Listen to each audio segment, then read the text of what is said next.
আসসালামু আলাইকুম আমার প্রিয় শিক্ষার্থীরা, আশা করছি এই ভিডিওটা দেখার পরে ইনশাল্লাহ তোমরা সামারি রাইটিং ইনশাল্লাহ সবচেয়ে ভালো একটা মার্কস পেতে পারো। আশা করছি তোমরা প্রথম থেকে শেষ পর্যন্ত একটু মনোযোগ দিয়ে দেখবে। ফার্স্টে দেখো আমরা সামারি রাইটিংয়ে কেন কম মার্কস পাই আসলে, কারণ আমরা ট্রেডিশনাল কিছু রুলস ফলো করি। The passage is about, the passage highlights, the passage talks about, the passage deals with. আমাদের সামারি রাইটিংটা কি আসলে একটা প্যাসেজ থেকে দেওয়া হয়, একটা সিন প্যাসেজ থেকে।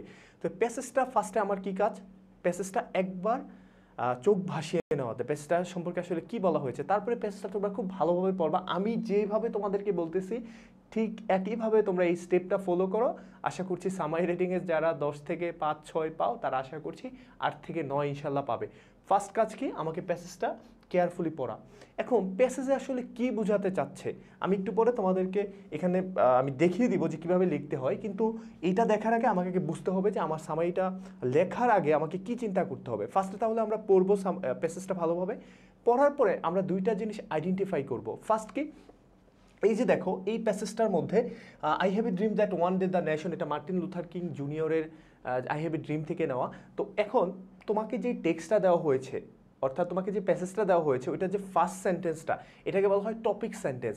এই টপিক সেন্টেন্সের ভিতরেই কিন্তু পুরো প্যাসেজের একটা মেইন আইডিয়া থাকে। তো তোমরা খুবই চেষ্টা করবা যে প্রথম যে সেন্টেন্সটা আছে এই সেন্টেন্সটা পড়ে তোমার বুঝার যে এই সেন্টেন্স, এই পুরো প্যারাগ্রাফের বা পুরো টেক্সটের মেইন আইডিয়াটা কি। এটা হলো ফার্স্ট কাজ। তাহলে আমরা টপিক সেন্টেন্সটা দেখব। দ্বিতীয় হলো কিওয়ার্ডস, থিমটা বোঝার পরে, মোটামুটি থিমটা বোঝার পরে আমরা কিওয়ার্ডসগুলো দেখব। কিওয়ার্ডসকে আমরা যেমন গুগলে অনেক কিওয়ার্ড সার্চ দিই, পুরো প্যাসেজের মধ্যে কিছু কিওয়ার্ড থাকে। যেমন আই হ্যাভ এ ড্রিম, এটা তুমি যদি একবার পড়ো বা আমরা এডুকেশন নিয়ে যাব, যে কোনো প্যাসেজ পড়ার পরে তুমি বুঝতে পারবা যে কোন জিনিস সম্পর্কে বলা হয়েছে, কোন ওয়ার্ডটা বারবার ইউজ করা হচ্ছে, এই জিনিসগুলো তুমি বুঝতে পারবা। তো ফার্স্টে আমার কাজ কি, মেইন থিমটা বোঝা এবং কিওয়ার্ডটা আইডেন্টিফাই করা। এখন এগুলো করার পরে আমরা লেখা শুরু করব। তো লেখা কিভাবে লিখব, আমরা প্যারাফ্রেজ করব।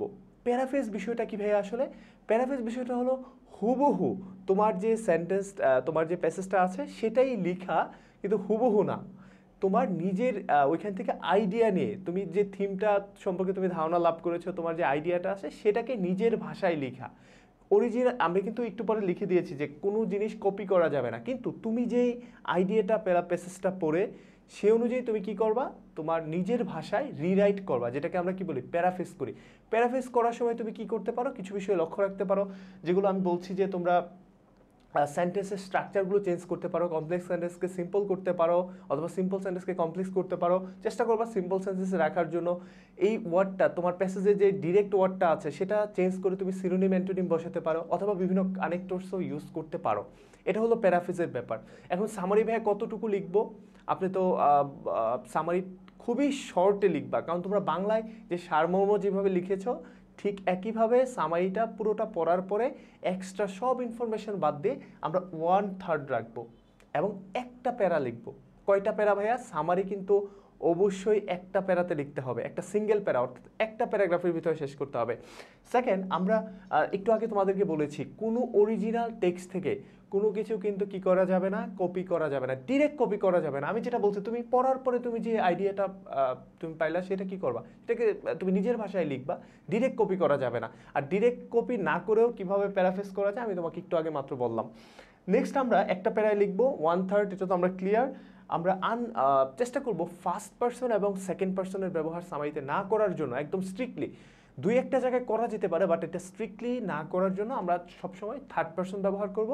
আর আননেসেসারি যত কিছু আছে সামারিতে, তোমার নিজের কোনো মতামত দেওয়ার সামারিতে দরকার নেই, কোনো পার্থক্য করার কোনো কিছু দরকার নাই।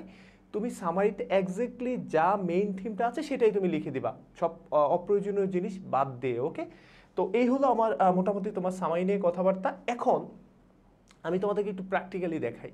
ধরো এটা হলো আই হ্যাভ এ ড্রিম থেকে আমি সামারিটা নিয়েছি। আমি তোমাদের একটু দেখতে অসুবিধা হতে পারে, আমি একটা স্লাইডের ভিতরেই চেষ্টা করেছি দিয়ে দেওয়ার জন্য, যাতে তোমাদেরকে ডিরেক্টলি আমি বোঝাতে পারি। তো এখানে আই হ্যাভ এ ড্রিমকে নিয়ে বলা হয়েছে। তো এইটার দেখো, এটার ফার্স্ট টপিক সেন্টেন্স কি, যে I have a dream that one day this nation will rise up and live out the true meaning of its creed, we hold this truth two.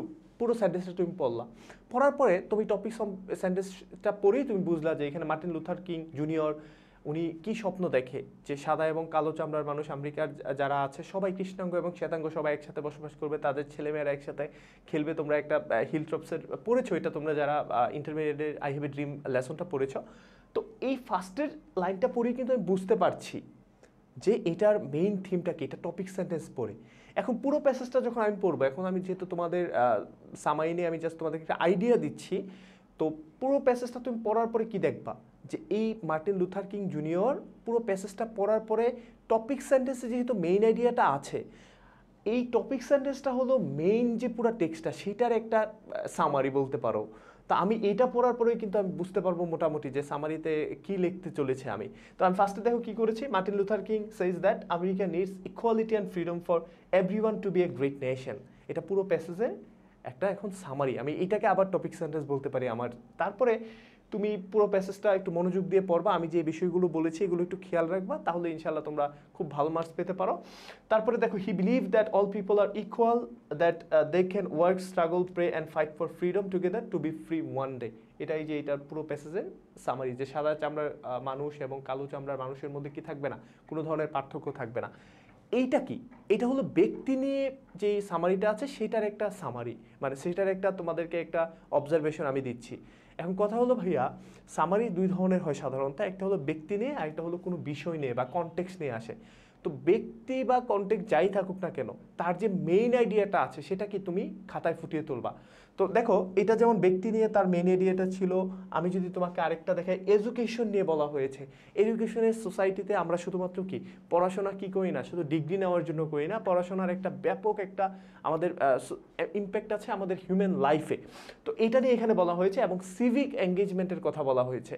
তো এইটা তো কোনো ব্যক্তি নিয়ে নেই, তো এটা যেহেতু একটা বিষয়, স্পেসিফিক একটা বিষয় নিয়ে বলা হয়েছে বা একটা কনটেক্সট নিয়ে বলা হয়েছে, তাহলে আমরা কি করব, এই স্পেসিফিক টপিক বা এই স্পেসিফিক বিষয়ের আমরা কি করব, মেইন যে থিমটা আছে সেটা বোঝার চেষ্টা করব।